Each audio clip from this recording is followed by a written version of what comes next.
Même au bout du monde, j'ai toujours envie de monter dans un train. Je peux pas m'en empêcher, c'est ma façon préférée de voyager. Me voilà au Vietnam. Donc pour essayer de savoir un petit peu ce qu'il y a dans le cœur et dans l'âme des Vietnamiens, eh bien je vais prendre le train avec eux parce que c'est le meilleur moyen de les rencontrer. Pourquoi? Regardez, ici le système n'a pas changé depuis que les Français ont posé les premiers rails au 19e.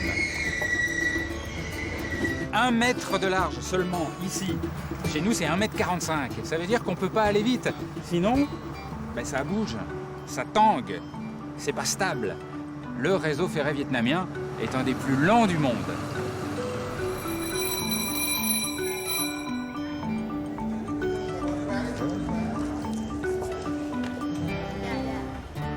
Donc ça tombe bien, comme j'adore avoir du temps pour rencontrer des gens et découvrir un peu de pays, on y va. Tranquillement. Bonjour, c'est une char. Tranquillement. Au rythme des trains vietnamiens.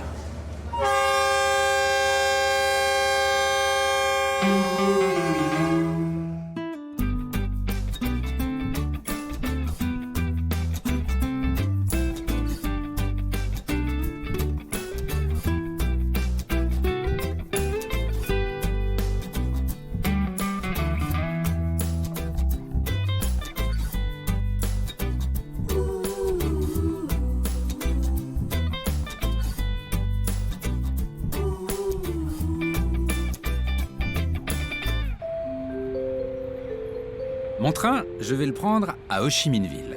En fait, les Vietnamiens disent encore beaucoup Saigon. Et en roulant vers la gare, première surprise. En bon français, moi j'avais une image plutôt romantique de Saigon. La ville de Marguerite Duras, l'amant, le Mékong, la lenteur, le calme. Eh bien c'est surtout le poumon économique de tout le pays, avec une croissance presque à la chinoise. Alors ici, le truc qui vous saute aux yeux quand vous arrivez en ville, c'est que tout le monde se déplace en scooter. Ça se déplace par nappe. Il y aurait 6 millions de scooters rien qu'à Saigon.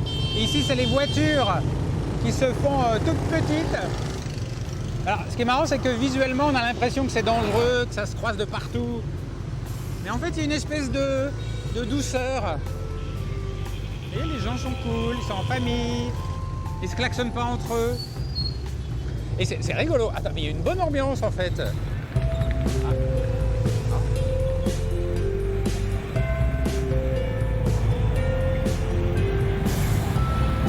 Saigon, c'était la capitale de l'Indochine française jusqu'en 1954.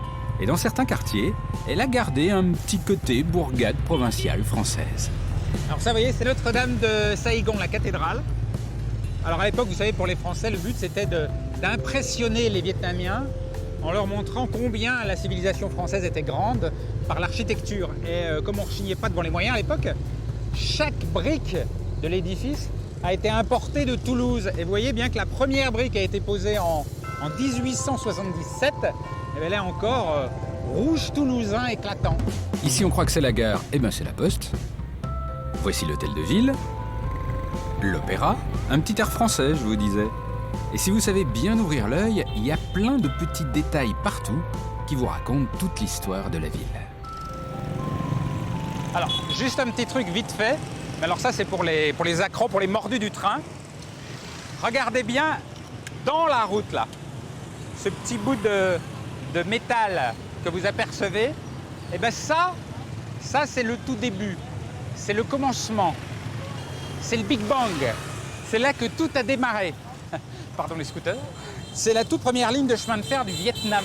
Elle a été posée là par les Français, c'était en 1881. Et c'était la ligne qui permettait de relier Saigon jusqu'au delta du Mékong et de ramener comme ça les marchandises qui venaient du delta, comme le riz, etc. Bonjour, Xin Chao. Vous avez vu passer des trains ici, vous? Là có cái dãy nhà đây nó cũng giải tỏa là có cái nhảy có dãy nhà mà nó kế cái đường ray xe lửa nữa là nó cách đi khoảng có 1,5 mét à đó, mà trước khi xe lửa nó hủ là nó chạy ngang là người ta sụp mấy cái mé nó xuống hết trơn, mấy cái cửa sổ nhà người ta sụp xuống á, thì xe lửa người ta lửa nó mới chạy qua chạy lại Đó, đây là nó chưa có lắp đường, nó còn là đường đất á, là nó còn lòi lên đường gậy xe lửa. Rồi sau này nhà nước người ta mới cán nhựa lên. Đó. Chứ hồi đó còn đường đất á, nó là đường gậy xe lửa. Thì tàu hỏa vừa qua thì nó hú còi lên, nó hú then lên thì người ta biết trước. Nó hú từ xa. Là từ xa thì ở đây mấy cái nhà ta biết là người ta phải sụp xuống hết để cho tàu hỏa qua. C'est dingue cette histoire. Merci beaucoup. Cảm ơn. Cảm ơn. Rồi xong vậy thôi. Xin chào. Bon, il serait temps d'aller à la gare. Gare en vietnamien d'ailleurs, ça se dit ga. Et ça vient de gare, encore un coup des Français. Gare de Saigon, ça se dit donc ga Saigon. Vous avez compris, les Vietnamiens sont accros à leur scooter. Alors il y en a qui réussissent quand même à le laisser au parking quand ils prennent le train. Mais pour les plus mordus, vous avez le service Scoot en train, qui propose de préparer votre scooter au voyage en le bichonnant et de l'acheminer en train là où vous allez. Alors là, on met donc du papier toilette autour du phare. Voilà. Et pourquoi du papier toilette? Tránh chạy xước á. Ah, pour éviter les rayures. Quấn lại cho nó chống chạy xước. Ah, mais c'est grand luxe, hein. Et c'est un modèle de papier toilette particulier, double épaisseur, ou comment ça se passe? Với vệ sinh bất kỳ. Mais quand il fait humide, ça doit se déchirer, non? Mình lấy cái này mình quấn lại, rồi bọc lại mà. Et donc, une fois que c'est emballé, qu'est-ce que vous faites après? Đóng gói này xong rồi mới đem ra sau bỏ vô cái thùng gỗ. D'accord, c'est où? C'est là derrière, c'est ça? Xong anh ra xem. En réalité, faire transporter son scooter par le train, c'est déjà un petit luxe. Il y a peu de place, donc peu d'élus, et le prix pour faire Saigon à Hanoï, par exemple, est de 14 €, sachant que le salaire moyen mensuel au Vietnam est de 150 € environ. Le truc qui m'a frappé tout de suite, c'est que à Saigon, qui est quand même la capitale économique du pays, eh ben la gare est toute petite. Il faut dire que le réseau ferroviaire a tout juste été remis en état après la guerre contre les États-Unis et qu'il n'a pas beaucoup évolué. Bilan relativement peu de trafic et l'impression d'être dans une petite gare provinciale paisible. On peut passer sur les voies, on n'est pas embêté par les trains. Et puis, on a le temps. Le train a 3 heures de retard. Tous les visages sont souriants, personne ne réagit, tout est normal. Au Vietnam, le train, c'est pas pour aller vite. C'est pour se déplacer sur de longues distances sans avoir à conduire sur un réseau routier encombré et particulièrement difficile. How long to go to Da Nang?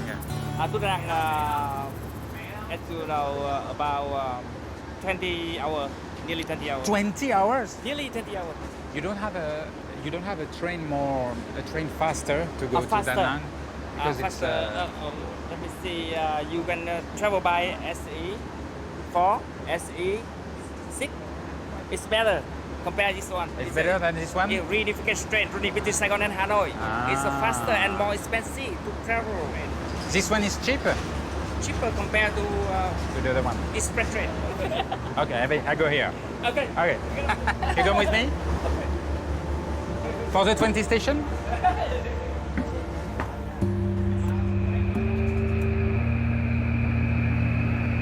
Ça y est, c'est parti. Mon but est de traverser le Vietnam du sud au nord en train. La première étape sera Da Nang, à 1000 km au nord de Saigon.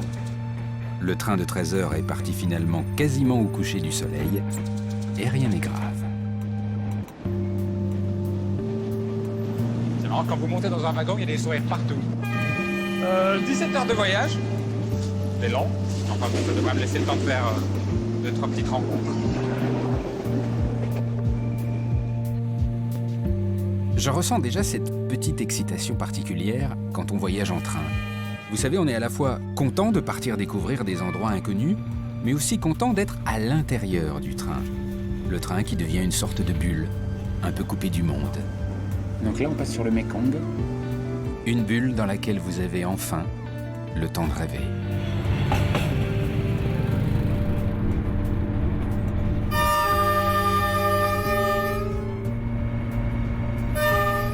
Ça, c'est le meilleur moment, ça là, maintenant. En fait, c'est quand la nuit tombe, je sais pas pourquoi, tout à coup, on se met à entendre, à écouter le son du train.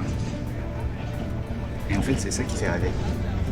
Une voie unique, toute cabossée, qui relie Saigon à Hanoï, les deux principales villes du pays.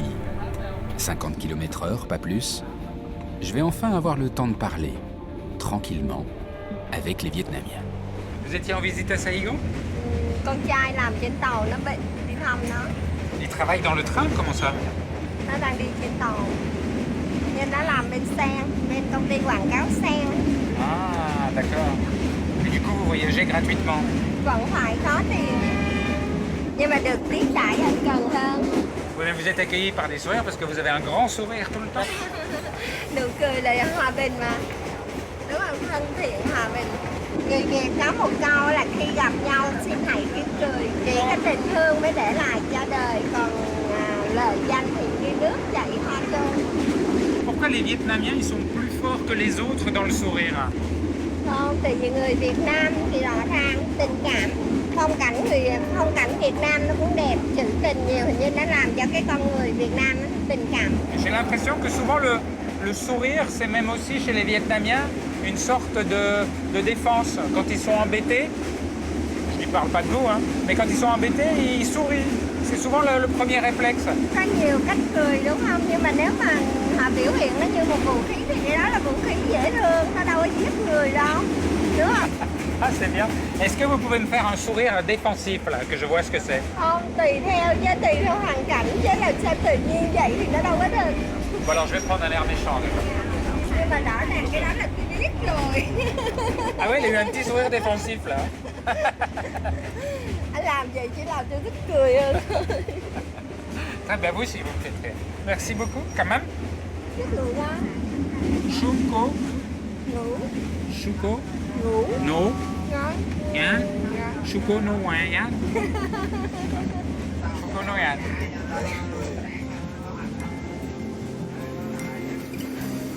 La nuit est là, et ces compétitions de position pour un meilleur sommeil sur banc en bois.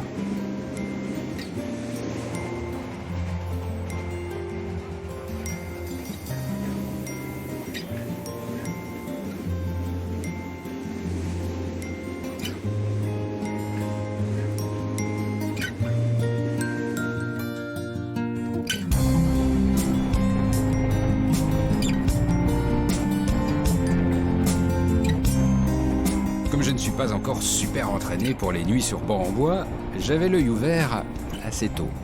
Ce qui m'a permis de repérer Chung et Nguyen, deux petites dormeuses adorables. Je ne savais pas qu'il y avait des femmes religieuses bouddhistes.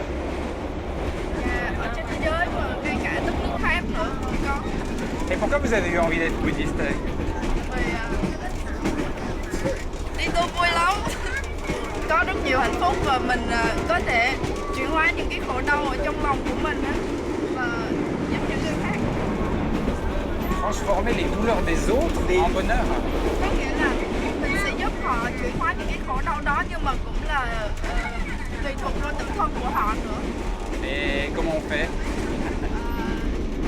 Khi mà chú nóng lên, có nghĩa là lúc đó ai tác động vô chú để cho chú giận, thì lúc đó chú rất là muốn nói ra, đúng không? Rất là muốn nói ra để cho mình giống như là mình bớt giận vậy đó. Nhưng mà thực ra khi mà chú càng nói ra thì nó càng đổ vỡ, làm bất cứ cái gì đó để cho mình có thể lắng dịu cái cơn giận của mình xuống. Chúng ta có rất là nhiều cách, ví dụ như đi thiền hành, hoặc là thở, hoặc là thiền. Nói chung là nếu mà chú muốn biết rõ hơn á, thì có thể đến với tu viện của con. Chú sẽ thực tập khoảng 3 đến 5 ngày thôi, chú sẽ có rất là nhiều hạnh phúc. Bah, vous savez quoi, ça donne vachement envie. J'irais bien avec vous dans votre pagode. C'est vrai que quand on vous voit, vous êtes jolie, vous êtes rayonnante, une espèce de sérénité, ça a l'air de marcher. Bah, je vais aller vous voir. Vous m'avez donné envie d'aller vous voir.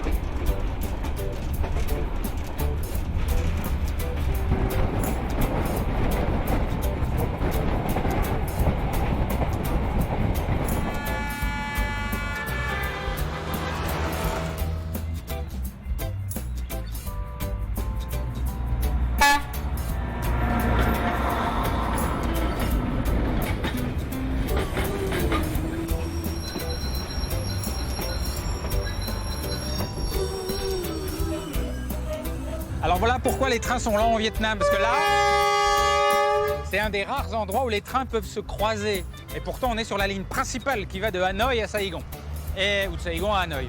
Donc les trains doivent s'attendre ici et ne peuvent se croiser qu'à de rares endroits. D'où la lenteur.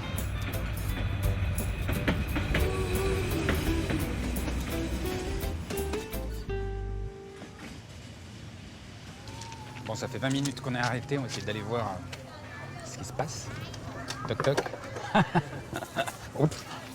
Xin chào. Je peux monter? Qu'est-ce qui se passe alors, chef?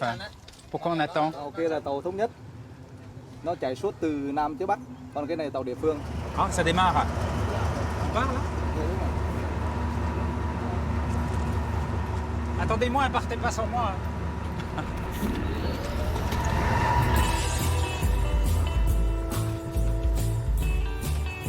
C'est fermé.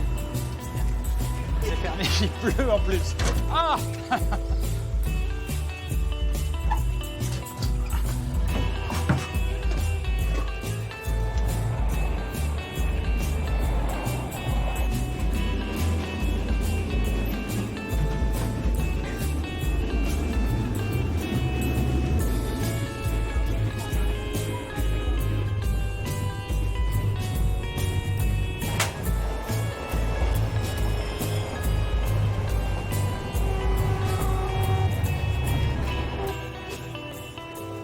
Ça y est, j'arrive à Da Nang, les propriétaires de scooters récupèrent leur joujou préféré, et moi, après cette nuit sans sommeil, j'ai décidé de me la jouer un peu luxe, je fais scooter avec chauffeur. J'ai rendez-vous avec Monsieur Tien, quelque part en pleine forêt. Monsieur Tien aime cet endroit de tout son cœur. Il vibre avec ce lieu, c'est un expert. Nous sommes sur l'un des sites les plus incroyables du Vietnam. Les ruines du principal centre religieux du royaume des Cham, à My Son. C'est un lieu incroyable. Il y a une espèce de paix. C'est plus qu'un silence. Thực ra thì tôi hiểu như thế này, bất kỳ một cái đền Hindu giáo nào nó cũng phải nằm ở trong rừng sâu, trong cái chỗ tĩnh lặng ít người. Và trong cái không gian xung quanh này, nếu anh nhìn thấy, anh sẽ nhìn thấy núi bao bọc thành cái vòng tròn. Thì con người vào đây chỉ còn một đường nhìn duy nhất là anh chỉ nhìn lên trời thôi, chứ không thể nhìn ra xung quanh được. Ở đây thì nó tạo cho cơ hội cái con người vào đây có dễ dàng giao tiếp với thần linh hơn là các vùng khác. Les Cham étaient un peuple de marins, de pêcheurs et de pirates. Un peuple qui rayonna à partir de ce qui est aujourd'hui le centre du Vietnam entre le 2e et le 15e siècle. Les Cham n'avaient pas beaucoup de terres. Ils faisaient énormément de commerce par la mer toute proche avec l'Inde. Et toute leur culture a été très influencée par l'hindouisme. Qu'est-ce que vous aimez dans ce site? Qu'est-ce qui vous plaît? Parce que c'est vrai que c'est un peu magique, là, il y a une atmosphère. Thực sự ra để giải thích một tình yêu thì điều đó cũng không phải là điều dễ dàng gì rồi. Nhưng có điều khi mà mình sống ở đây lâu rồi đó, mình cảm nhận được, tôi đã cảm nhận được một điều lần là tôi dần dần tôi hiểu đúng quá khứ hơn. Thậm chí là tôi còn biết như thế này, như ở trong cái hình tượng mà tôi thấy được ở đây, thì tôi hiểu ra rồi là tất cả mọi thứ đường chỉ ở trạng thái khởi hành chứ không có kết thúc. Vous pouvez me montrer un exemple sur les pierres de ce que vous dites là?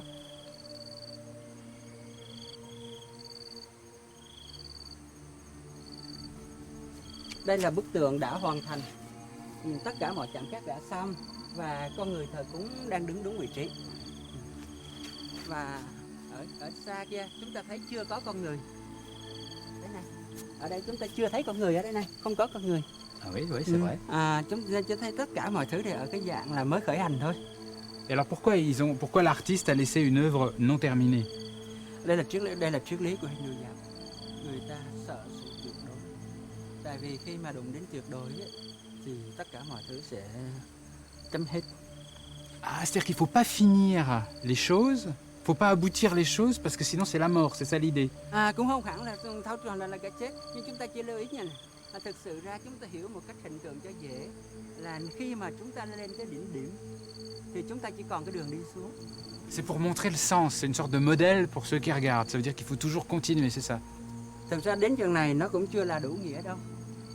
Thực sự khi mà chúng ta nhìn hai hình tượng, chúng ta có cảm giác là nó giống nhau, nhưng thật sự nó lại không giống nhau. Thì ở đó nó lại nói với chúng ta một nghĩa khác, là thế hệ sau không thể nào giống nguyên thế hệ trước. Thì hai thế hệ khác nhau mà giống nguyên nhau, thì người Hindu giáo nói đó gần như là một tai nạn.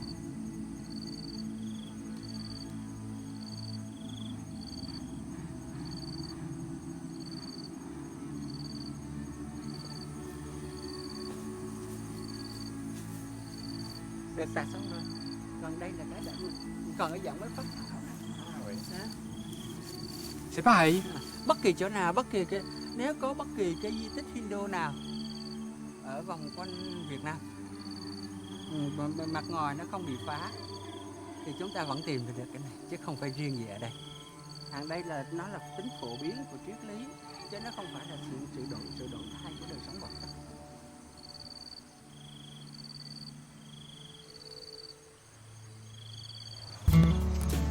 J'ai beaucoup aimé ce moment. C'était comme être avec un ami qui vous raconte de belles histoires. Installé au milieu d'un décor fantastique et paisible, ce sont des moments précieux.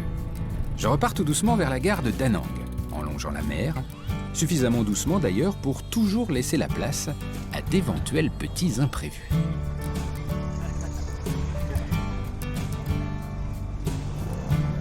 Xin chào.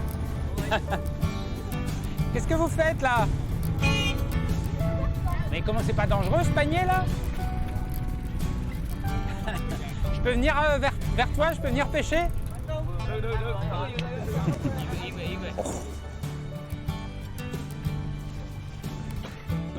Bonjour. Comment tu t'appelles? Line. Moi c'est Philippe. Et toi tu pêches tous les jours là? C'est ton lieu de pêche?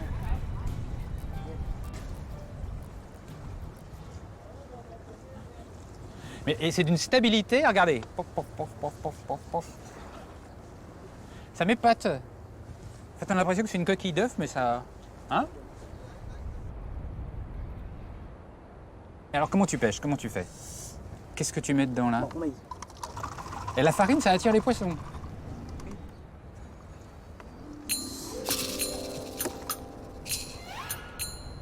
Et qu'est-ce qu'on attrape comme genre de poisson avec ça? Non, mais attends, c'est incroyable. On met de la farine dans un pot et on attend le poisson. Enfin, j'ai jamais vu pêcher comme ça. Et il faut attendre longtemps? C'est dingue. Moi, je vais ramener cette technique en Europe, je vais faire fortune, parce que s'il suffit de mettre de la farine dans de l'eau et d'attendre 1 minute pour avoir du poisson...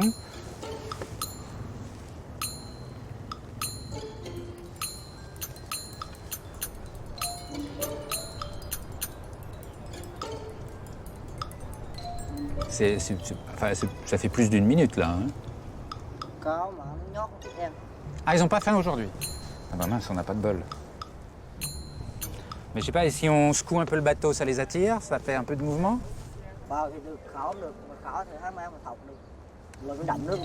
Avec quoi je dois faire du bruit? Avec les rames? Ah non, il faudra que je dans l'eau. Comme ça? C'est la première fois que je dis qu'on attire les poissons en faisant du bruit, mais qu'est-ce que c'est que cette histoire? Mais je vais faire rire tous les pêcheurs du monde, c'est le contraire de ce qu'on fait d'habitude. Ça marche? Hein? Ah. Ah d'accord, ok. D'accord, alors comme ça. Ah non. Et comment tu fais quand tu es tout seul pour faire du bruit avec les poissons?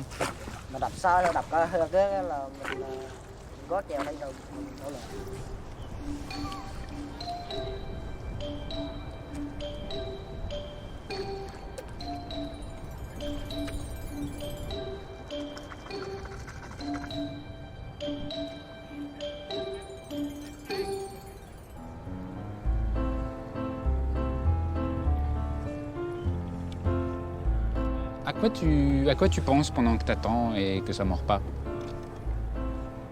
Trong nghĩ về không biết thế. Đôi lúc cũng lái điện thoại ra điện ha. Et tu restes combien de temps sur l'eau comme ça? Ah, il y a un poisson.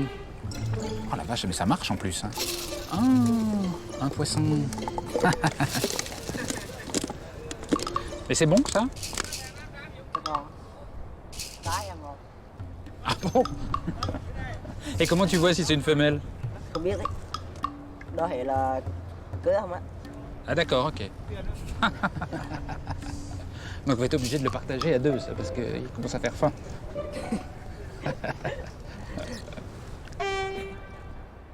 Adorable ce petit pêcheur. C'est ce genre de rencontre qui fait que je n'aime pas trop préparer mon voyage à l'avance, minute par minute. Parce qu'il n'y aurait plus de place pour l'imprévu. Et éviter les mauvaises surprises, c'est être sûr qu'on n'aura pas les bonnes. C'est bondé.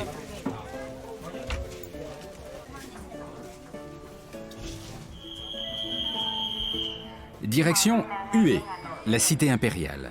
Je suis curieux de voir parce que Hue, c'est le Vietnam d'avant le communisme, le Vietnam des empereurs. Hue est 100 km plus au nord. Il y a 5 heures de train, le temps d'avoir encore quelques surprises. C'est marrant, il y a des vendeuses, mais elles sont sur les rails. Peut-être que le train s'arrête en pleine voie. On ne sait pas bien si le train s'est arrêté pour elles, ou si elles sont là parce qu'elles savent que le train s'arrête là.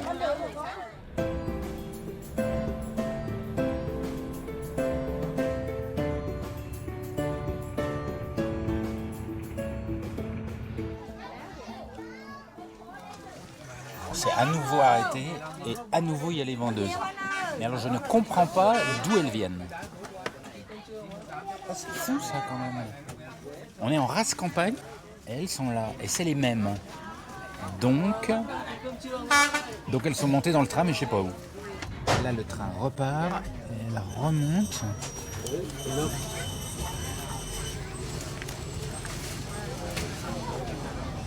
Ah non mais c'est incroyable, elle monte sur le toit en fait. Un métier dangereux, commerçant.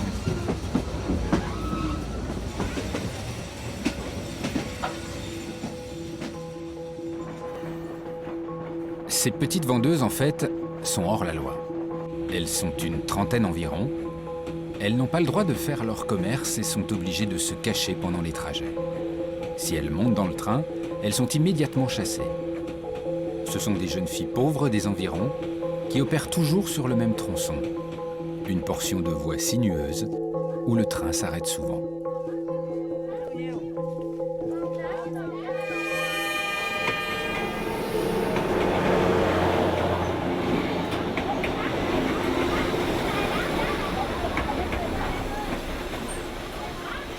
Vous montez sur le toit, vous aussi? Et des fois, vous n'avez pas des accidents? Et vous, ça vous fait pas peur? Vous faites ça tous les jours? Pourquoi est-ce que vous êtes obligé? Ah, voilà.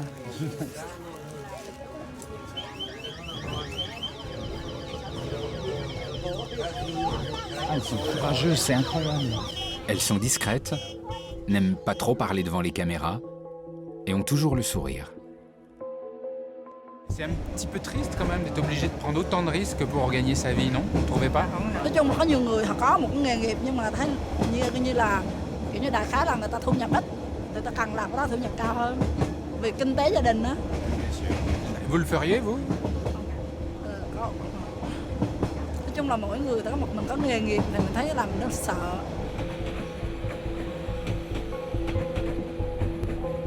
Les vendeuses se font déjà plus rares.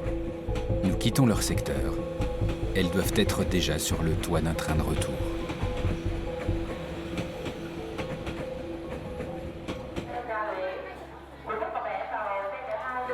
Et voici Hue. C'était la capitale impériale du Vietnam jusqu'en 1945. Construite au bord de la rivière des Parfums, c'est une ville assez paisible, mais les Vietnamiens et les touristes l'adorent, car c'est un des musts du patrimoine historique du pays. C'était le fief des Nguyen. Les Nguyen étaient des seigneurs, puis toute une dynastie d'empereurs qui ont régné sur le Vietnam à partir de 1802. Et voici leur citadelle. Inspirée de la cité interdite à Pékin. 520 hectares, 50 bâtiments à l'origine, tout le monde vivait là. L'empereur, les princes, la famille et 100 concubines impériales. La citadelle a subi des ravages terribles. En 1968, pendant l'un des pires moments de la guerre du Vietnam, l'offensive du Tet, les Viet Cong s'étaient retranchés à l'intérieur et ont résisté pendant 2 mois au siège des Américains. Ce n'est que dans les années 90, avec l'essor du tourisme, que l'intérêt et les restaurations ont repris. Je ressens tout de suite, dans les lieux qui ne sont pas détruits, une sérénité. Tout a été conçu, la hauteur des bâtiments, chaque forme, le moindre petit chemin, pour inspirer une grande quiétude et une stabilité. Ici, les 9 urnes dynastiques, 2 tonnes chacune. Elles sont lourdes, solides. Elles sont là pour symboliser la puissance et la stabilité du règne des Nguyen. Et si vous voulez savoir quelle tête avaient ces Nguyen, il suffit d'aller en face, dans le temple qui leur est consacré. Au centre, évidemment, le fondateur, sa langue, avec des offrandes tout autour du portrait. On lui offre quand même des lingots d'or et d'argent, qui, à mon avis, sont des faux pour le coup. Et puis là, il y a son fils, qui a une vie assez bien remplie. Il a eu quand même 30 femmes, 300 concubines et 142 enfants. Mais ça l'a un peu fatigué, il est mort jeune. Les différents empereurs Nguyen sont enterrés tout autour de la ville. Ici, nous sommes sur les lieux du tombeau de Tuduk, qui fit travailler 3000 personnes pendant 3 ans à l'édification de son mausolée. Là encore, une impression de paix et de sérénité. Alors ça, c'est la toute dernière porte avant le tombeau, donc évidemment, ça fait un petit frisson. Et pour accéder au tombeau, il faut déjà passer une porte en bronze. Et pourquoi le bronze ? Parce qu'il a la particularité physique de retenir les mauvais esprits. Un mauvais esprit ne franchit pas le bronze, il rebondit. Et puis alors, si jamais il y a un mauvais esprit malin qui réussit à passer, hop, il tombe direct sur le symbole du bonheur. Et de l'autre côté du bonheur, au-delà du bonheur, enfin, le tombeau. Et c'est là que n'est pas enterré Tuduk. Il a été enterré dans un endroit secret pour pas qu'on pille sa tombe. Et les 200 personnes qui ont participé aux obsèques ont été exécutées. Bon, je dois maintenant quitter le monde des empereurs. Je dois partir parce que j'ai rendez-vous avec Chung, la petite bouddhiste que j'avais rencontrée dans le train au début du voyage. Il y a près de 100 pagodes à Hue. J'ai juste une adresse sur un petit bout de papier. Et au Vietnam, ce n'est pas simple, vu que les noms de rue sont rarement affichés.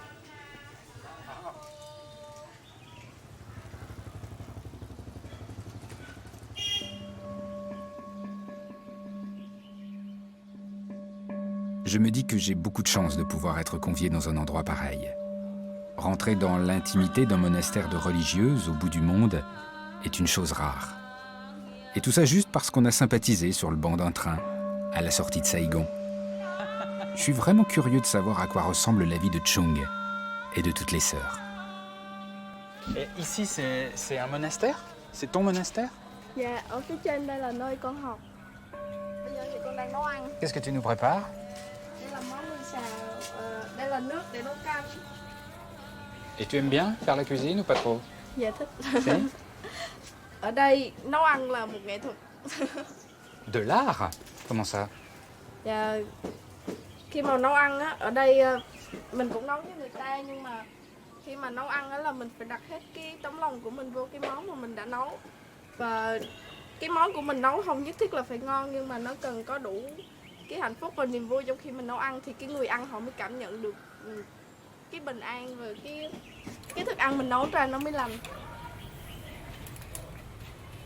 Cái này là nấm đông cô và con đập cho nó mềm trước khi mà mình luộc nó. Et l'appareil, c'est un tapeur de champignons. Dạ không phải, cái này là cái dùng để giả đồ ăn nhưng mà mình có thể mượn tạm để đập nấm. J'ose pas en prendre parce que si moi je suis pas assez heureux, je risque de mettre du malheur dans les champignons. Có thể là tại vì có thể là khi làm việc nó chú sẽ chế tác được cái hạnh phúc và cái niềm vui của chú. Mais c'est difficile de savoir si on est heureux ou malheureux. Dạ có chứ. Khi mà buồn thì người ta không thể cười. Ah oui. Bon, bah donc je peux toucher les champignons alors. Il faut que je pense à quelqu'un de précis ou juste aux gens du monastère? Chú cứ nghĩ cho tất cả mọi người luôn. Le champignon, il a senti le coup pourri, il est parti. Il est parti. Bon, je vais recommencer. Ở đây có một cái nữa, đó là khi mà mình làm việc á, thì mình đặt hết 100% cái ý thức của mình vô cái công việc mình đang làm. Ví dụ như khi mình đọc nóng thì mình biết là mình ý thức rất là rõ là mình đang đọc nóng. Et si, quand j'écrase le champignon, tout en pensant que je veux faire du bien aux autres, j'ai très mal aux genoux parce que j'ai pas l'habitude de m'asseoir comme les Vietnamiens, qu'est-ce qui se passe? Cứ vậy. Và con phải đi coi cái nồi canh nữa. Ça fait mal aux genoux.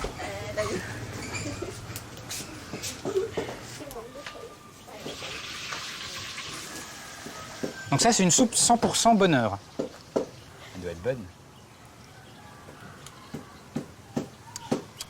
Ah bah oui, elle est bonne. Elle est super.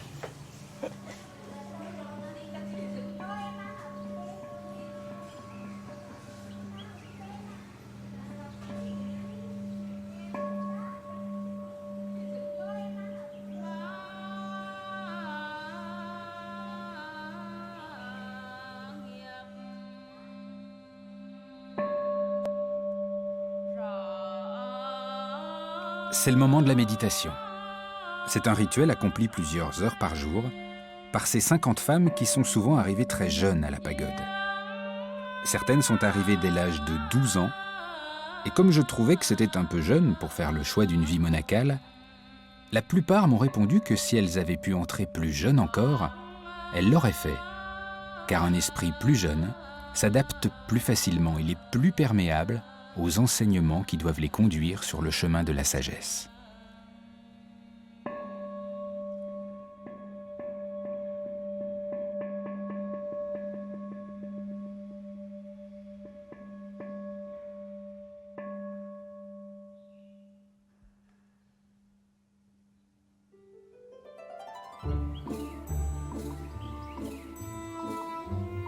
Les sœurs sont libres de s'en aller, de quitter la pagode si cette vie ne leur convient plus.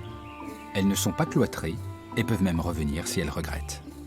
Ici, les règles sont strictes. Pas d'hommes, pas de vie sexuelle, pas d'alcool. Un emploi du temps minuté. Des activités dont le but est d'assouplir le corps et l'esprit afin qu'ils soient en phase, à chaque instant. L'objectif étant toujours la pleine conscience, sereine, de chaque moment vécu.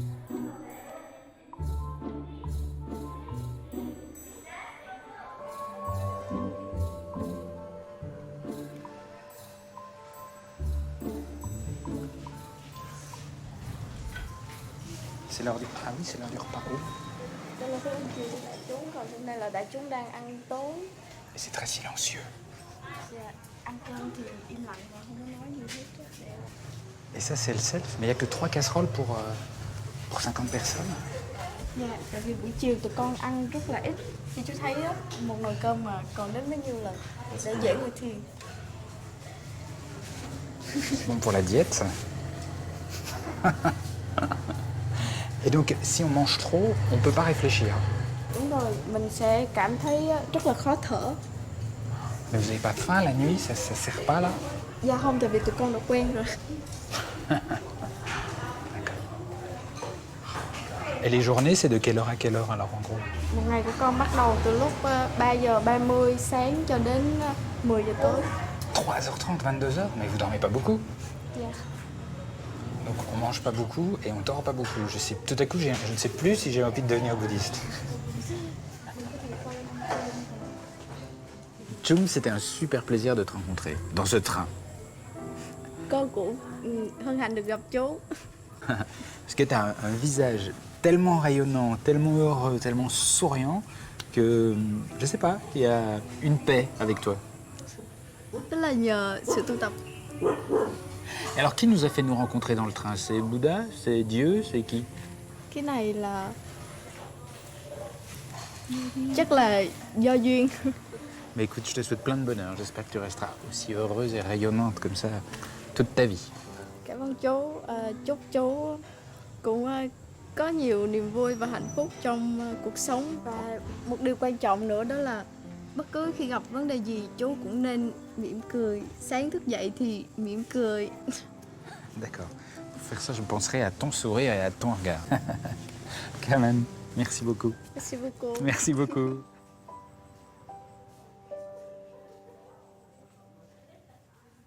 Je reprends le train dans la nuit, avec le sourire de Chung dans la tête. Et je pars pour Hanoï, la capitale du pays. Une nuit de voyage. Je suis très impatient de découvrir cette ville qui a 1000 ans. Une ville qui se lève tôt. Ici, dès 6 heures, dès que le soleil pointe, tout le monde est sur le pont.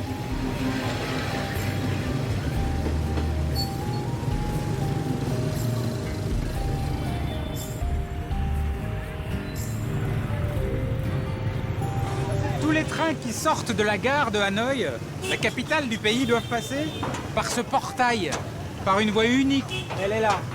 Ils doivent d'abord franchir cette route encombrée, puis se frayer un chemin à travers la ville, à travers les maisons, et ça passe de très très près.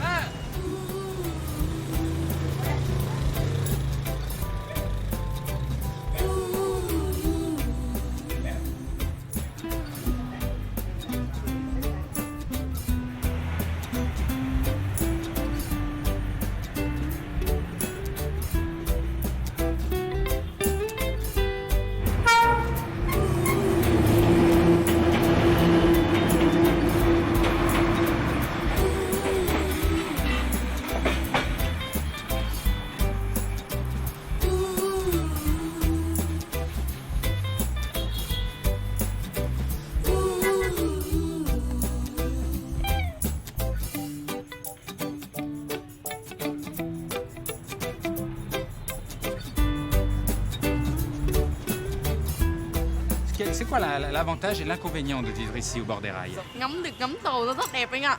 Nhưng mà ban đêm mà ngủ á, nó hơi ồn một tí. Parce que là c'est vraiment très très près, il y a quoi? Il y a 2 mètres là. Có cái tàu nó chạy nhẹ anh ạ. Nhưng mà nó chỉ ngắm thôi.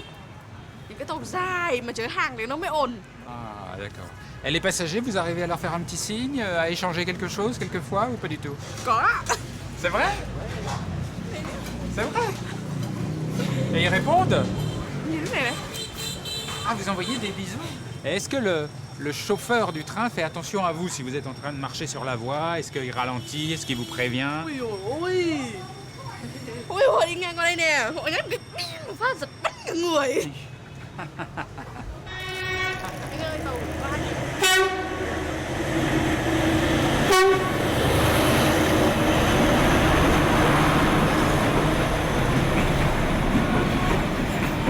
C'est vrai que ce qui est bruyant, c'est la loco. Après, ça va. Em mà đang buồn ngủ ấy, chị ra đây ngồi cái còi này nó tít cho phát là tỉnh luôn.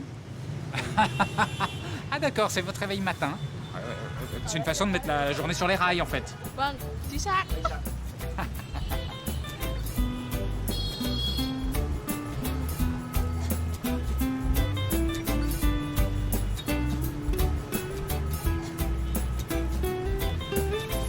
Hanoï. Je ne m'attendais pas du tout à une ville comme ça. C'est une ville éminemment sympathique et humaine, avec des Vietnamiens qui adorent vivre et tout faire dehors, quitte à encombrer un peu les trottoirs. Alors ici on est dans le vieux Hanoï. C'est un quartier qui a commencé à être construit au XVe siècle. Et les maisons sont pas larges, pas plus de 3-4 mètres. Donc tout ça est à échelle humaine. Et on se sent bien, voilà, c'est comme ça. Chaque rue a un métier, une spécialité. Ici par exemple c'est la rue du Cuivre. Juste avant, là, à droite, c'est la rue des Ferblantiers. Ici, là au bout, c'est la rue du Bambou. Et à gauche, là-bas, la rue des Herbes médicinales. Il y en a 36 des rues par spécialité, comme ça. Les scooters, par nappe, mais dans le calme et le respect, comme toujours. Et ici, la rue des Ex-Voto, un des endroits les plus étonnants de Hanoï. Ils sont en train d'acheter des billets de banque. Bonjour, Xin Chào. Ah, vous parlez français? Oui. Ah. Et vous achetez des billets de banque là? Oui, j'achète le dollar et Vietnam đồng aussi. Et des billets de 1000 €. Ouais. Je pense qu'il n'est pas vrai. Non, c'est pour les morts. Les morts? Oui. C'est-à-dire? C'est-à-dire nos ancêtres qui étaient morts depuis longtemps et on va brûler tout ça. Brûler des faux billets de banque pour les ancêtres. Ouais, c'est un de nos coutumes. Les maisons aussi, les maisons brûlées. Vous brûlez des maisons? Ouais, des maisons, des voitures? Voitures. Une fausse voiture. Et iPhone aussi. Ah bah oui, c'est vrai, il y a des iPhones. Des bijoux aussi? Ouais, des bijoux. C'est-à-dire, vous les brûlez dans l'idée qu'ils vont rejoindre les morts? Ouais, et les morts peuvent utiliser ça dans leur monde. Donc quand vous brûlez un billet de 1000 €, c'est une sorte de transfert bancaire vers le monde des morts. Oui, c'est ça. Parce que moi je croyais qu'une fois qu'on était mort, on était tranquille, on n'avait plus besoin d'argent, c'était réglé tout ça. Peut-être les Européens pensent ça, mais les Asiatiques pensent qu'ils ont une vie comme nous. Je sais pas si c'est une bonne nouvelle en fait. Bon, qu'est-ce que vous allez acheter alors? Donc des euros? Des euros, d'or aussi. Des lingots d'or? Ah oui, vous leur envoyez beaucoup d'argent. Bon, je vous laisse faire vos achats.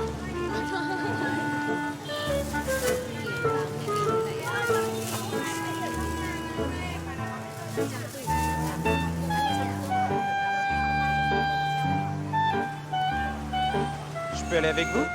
J'ai le droit de voir? Duong Nguyen m'emmène chez elle. C'est une vraie chance car les Vietnamiens hésitent toujours à ouvrir les portes de leur maison, souvent un peu exiguës, avec 2 ou 3 générations qui vivent à l'intérieur. Ah, c'est le fils. Bonjour, fiston.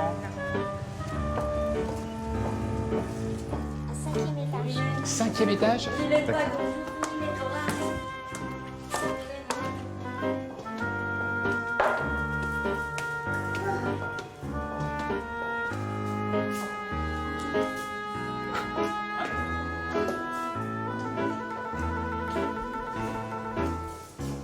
J'ai pas compris comment marche la maison. Il y a plusieurs niveaux et différents membres de votre famille qui habitent à différents niveaux? Ah oui, oui, différents. Ah, c'est marrant. Avec un escalier qui passe au milieu des appartements de tout le monde. Et c'est l'hôtel de la famille. C'est l'hôtel de la famille, d'accord. C'est le culte des ancêtres. C'est là que vous faites les offrandes en papier à vos ancêtres. Oui, c'est ça. Et donc, ici, ce sont des fruits. Qu'est-ce qu'il y a d'autre? De l'encens. Qu'est-ce qu'il y a d'autre encore? Des fleurs. Des fleurs, des biscuits. Ouais, des biscuits. De l'alcool. De l'alcool, de l'alcool. Ah, parce que ça picole un peu chez les anciens. Oui, oui. Ah bon? C'est réglementaire, ça? Et quel est le risque pour une civilisation, une société, si jamais elle n'honore pas ses ancêtres, si elle les oublie? Il n'y a pas de bonheur. Il n'y a pas de bonheur? Je suis impressionné parce que c'est vraiment très important. Mais alors, vous m'aviez dit que vous brûliez les billets de banque. Vous allez les brûler là? Non, pas ici. Vous les brûlez où? Sur la rue.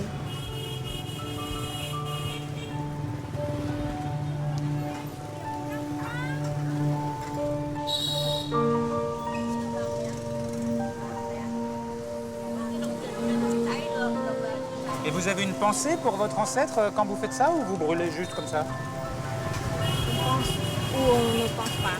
Ce qu'il faut, c'est brûler. Et il faut que ce soit vous qui brûliez pour votre ancêtre ou moi je peux brûler pour votre ancêtre? Je peux mettre un billet? Oui.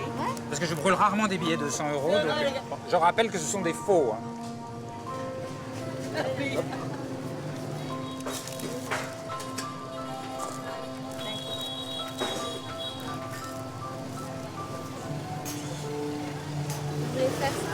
Les billets de 500, ça me gêne. En même temps, c'est un régal.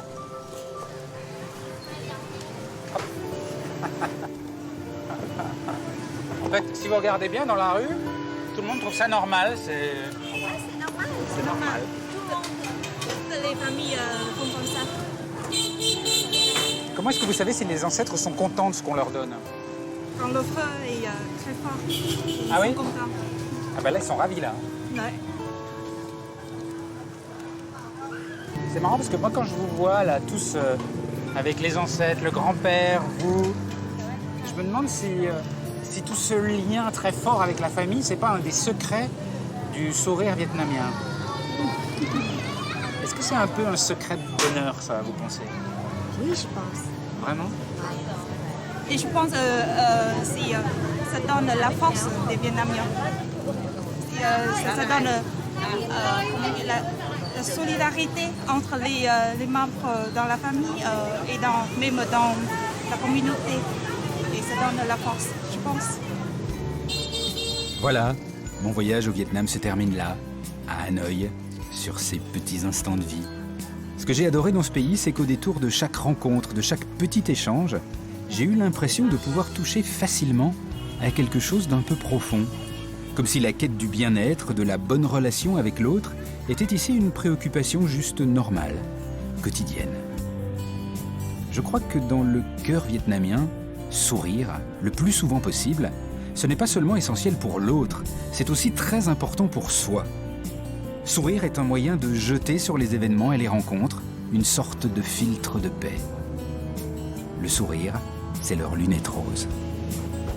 Et vu ce que le Vietnam a traversé comme moment terrible dans son histoire, même récente, peut-être qu'on peut leur faire un peu confiance aux Vietnamiens, sur leur méthode, sur cet art de rendre la vie plus légère, plus douce.